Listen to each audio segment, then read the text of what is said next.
AI is now got us inside the businesses, speaking with the department heads, speaking with the people that do the work every day to refine their process. Automation start with a manual work you do. And we don't want it in your head, we want it on some piece of paper.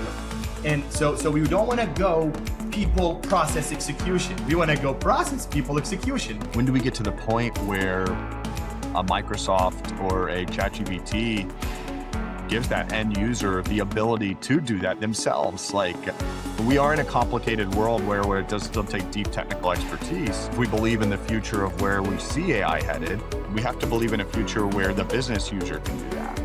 And I know it's much more technical because I am a technical guy. I see the inner workings of the technicalities of what's going on the agent. The point I'm making is the pace, the adaptability that we need as individuals, as teams, as companies to deal with that pace and keep changing things. I mean, we have never seen that type of pace before. Welcome to AI by Design podcast. Brings MSP leaders into real, unscripted conversations about innovation that actually works. Hosted by Kaila, it's focused on turning AI into measurable business impact. What that roadmap looks like, what are the priorities, business objectives, business priorities for you for internal use of AI in your MSP? Yeah, so I'm so glad that we attended your accelerator programs. It helped us to realize that AI is an incredible opportunity that we need to be taking advantage of. So we have already started to learn how to use chat better, how to prompt better. Now we're in the process of automating some of our workflows. We're starting small things like take a couple of spreadsheets, put them together, highlight devices that have not been online for a long period of time so we can email those lists to our clients. We're also trying to automate our QBR, TBR, quarterly business reviews with our clients. We're trying to automate our billing to our clients. We tend to lose revenue from licenses. We don't accurately bill all of the licenses that we're incurring for the customer. So that's a very important part of it. Our technical team is also trying to set up a ticket triage system using AI in order to automate and alert on tickets.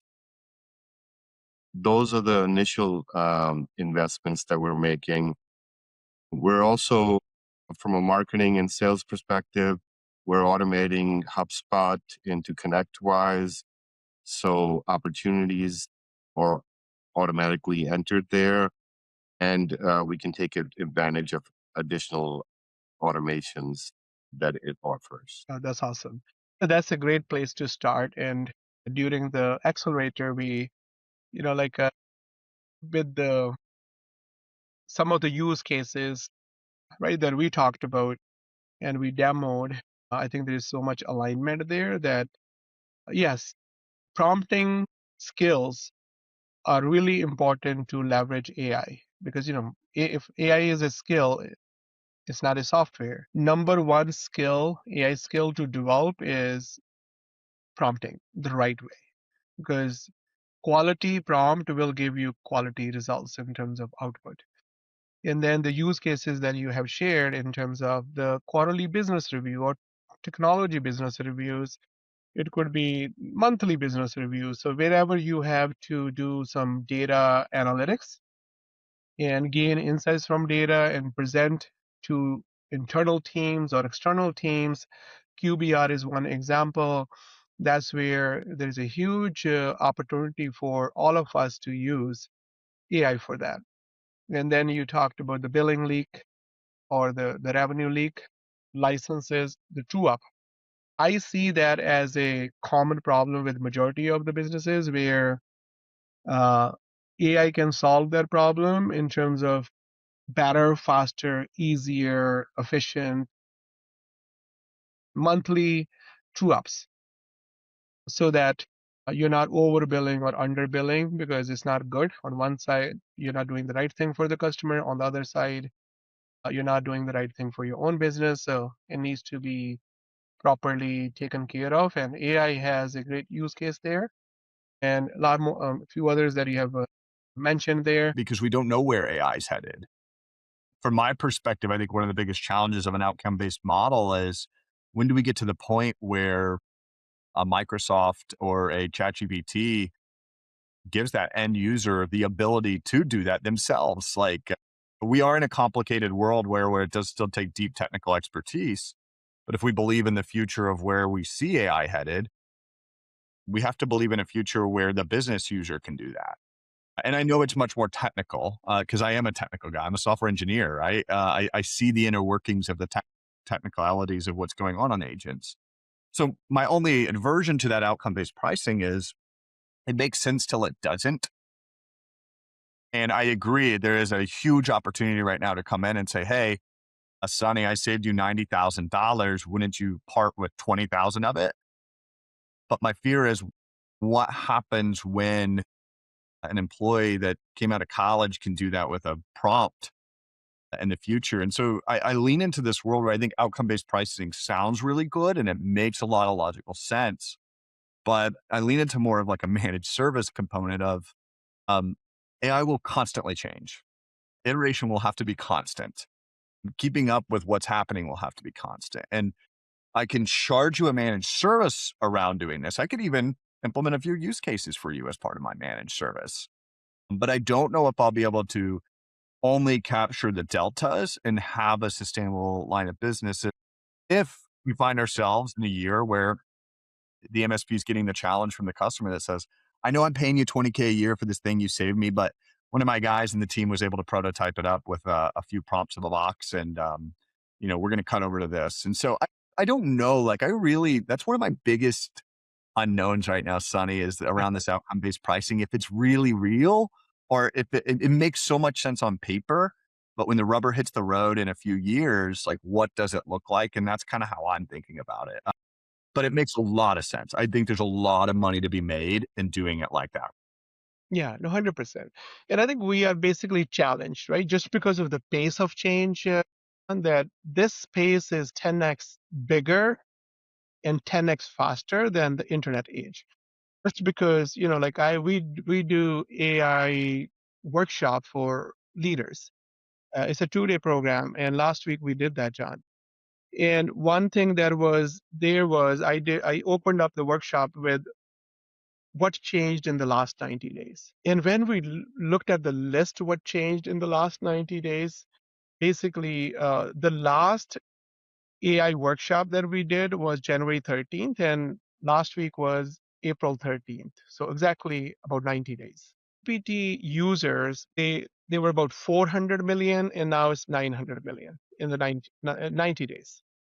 And then Claude valuation was $30 billion, and now is $330-something billion. What changed in the last 90 days? Small businesses using AI, automating their automation focus. Each AI usage reached to 82%, which was below 50% in the last 90 days. But the point I'm making is the pace, the adaptability that we need as individuals, as teams, as companies to deal with that pace and keep changing things. I mean, we have never seen that type of pace before. But what I'm hearing from your conversation is outcome based. Yes, it sounds great, but we do need to reimagine the world in terms of our go to market. And how do we put some structures and systems in place where both parties can see the outcome in a very clear way? But if you look into the relationships historically, before cybersecurity, MSPs were dealing with the office managers and with the operation people to basically fix computers and reset passwords and deploy printers and do the day-to-day. When cybersecurity got involved, ransomware started 2014, it started having the financial risk. The ransom started affecting business stability. So now MSPs start reporting to the CFOs and the COOs, and for the larger businesses, obviously CIOs and CTOs start bringing MSPs to augment their internal capabilities, afraid of that world. So it elevated us in the chain of partners, not just a vendor like somebody that basically services the coffee machine in the office.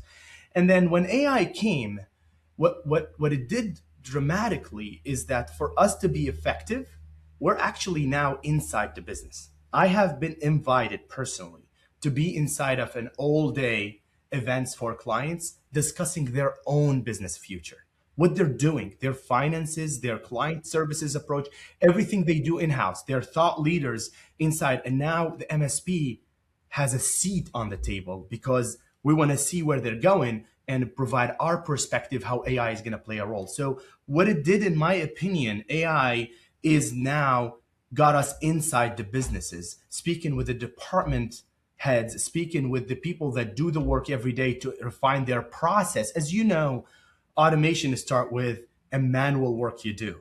And we don't want it in your head. We want it on some piece of paper. And so we don't want to go people, process, execution. We want to go process, people, execution. Then we take some pieces of the people, we throw it in an agent and some sequence, and we throw it into automation. And now the same flow, bit by bit, is bleeding away until it's autonomous. So we started working with these departments, we start working with these, and we find that it tremendously changed the MSP into a very strategic business partner for the future of the client. So if you are the MSP that is doing that, it's a very sticky. Nobody want to replace you now because you know their business inside out. And if you're not the guy that's going to come to do this AI stuff and happen to do IT, they have a much higher stake to push you out of your businesses. So as an MSP, speak that to your clients or someone like me will, if that makes sense. Yeah. So that's why I said at the beginning of our podcast, AI is a survival game, because if we become the commodity as in just an IT and cybersecurity firm, the person that has intelligence in their package, they're just going to push us out because they have a higher credibility inside of the business. Yeah. Thank you for watching the AI by Design podcast. Stay tuned for more conversations at the intersection of AI, leadership, and innovation. Follow us on our channels and don't forget to like, share, and subscribe.